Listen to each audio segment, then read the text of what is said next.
Without further ado, I'd like to welcome Professor Eric Karabalosian, who's a specialist in international relations. Hello, how you doing?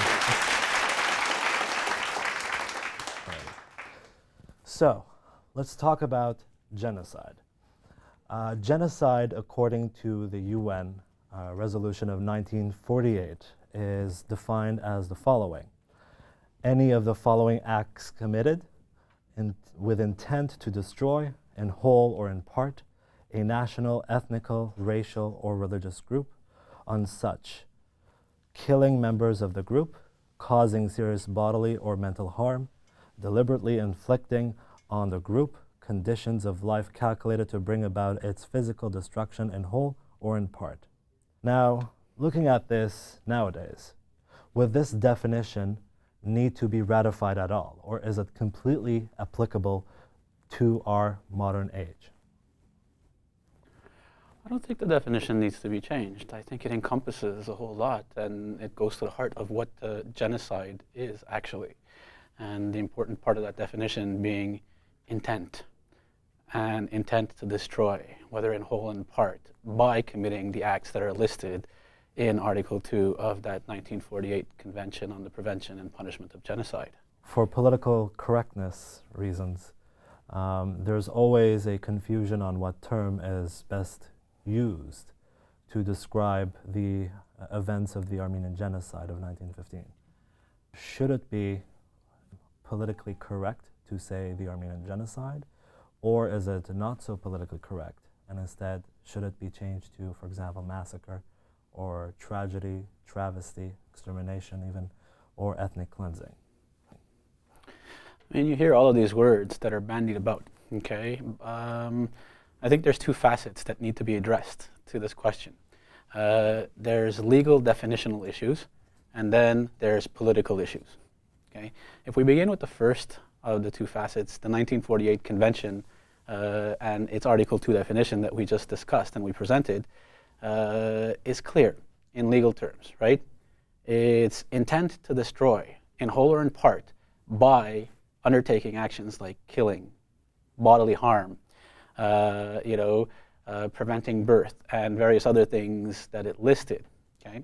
Now, if we use that legal definition, there's no question the historical record today is accurate, clear, defined, that the Armenian Genocide qualifies under that legal international definition, and that being legal international law. Now, the second facet that can't be ignored, however, is that of politics and political expediency.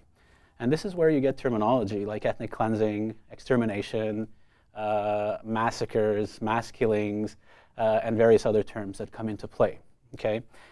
And that is strategic choice. When people choose to use those words instead of the accurate word genocide, it's meant to downplay. It's meant to minimize. It's meant to, and there are various reasons, depending on who it is that's choosing not to use genocide versus, massacre or other terms.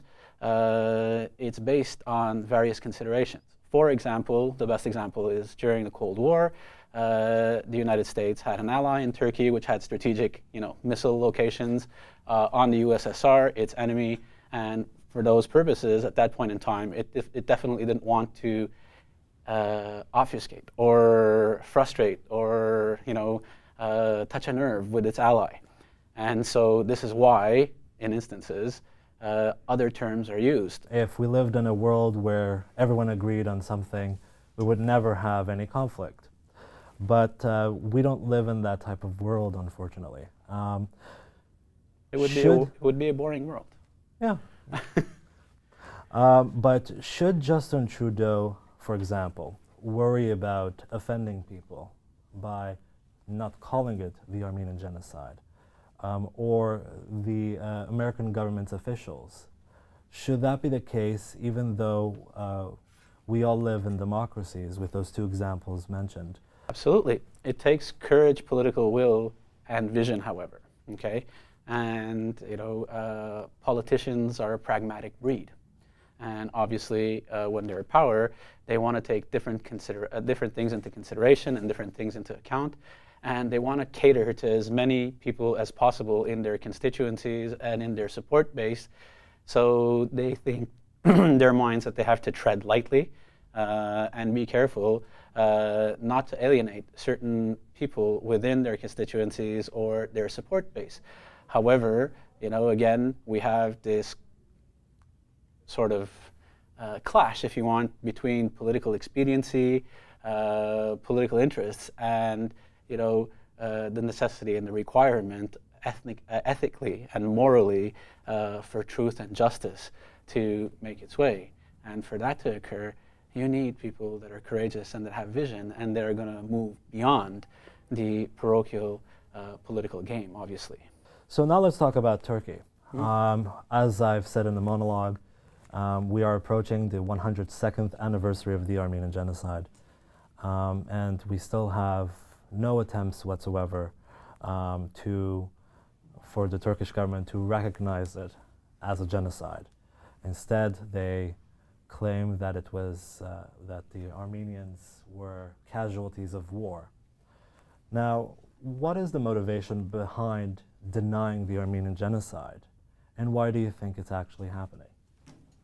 One of the things is obviously admitting or recognizing this is a blemish on a country's past, and that cannot be easy to deal with. To come to terms and accept that you were perpetrators of such a crime against humanity. The second thing that I would say is, again, this notion of politics, political expediency, interest, and so if they come to terms with this and they have the courage and the vision to actually recognize and admit that these acts are clearly on the historical record, they occurred, there's evidence to attest to their facts that's incontrovertible today, then it also paves the way or opens up the way potentially to requests for reparations, requests for justice, right? And if we're to base ourselves on other historical occurrences, these are concerns that some might say are founded or valid from the perspective of those politicians in that country. Yet, moral rectitude and obligation, notions of justice and ethics and truth make it such that we need to rise above that and recognize the genocide for what it is. Right, but I mean, if we look at it historically, you can be, as a state, afraid of moral reparations, yet Germany has already done that with the Holocaust. So what is the difference here?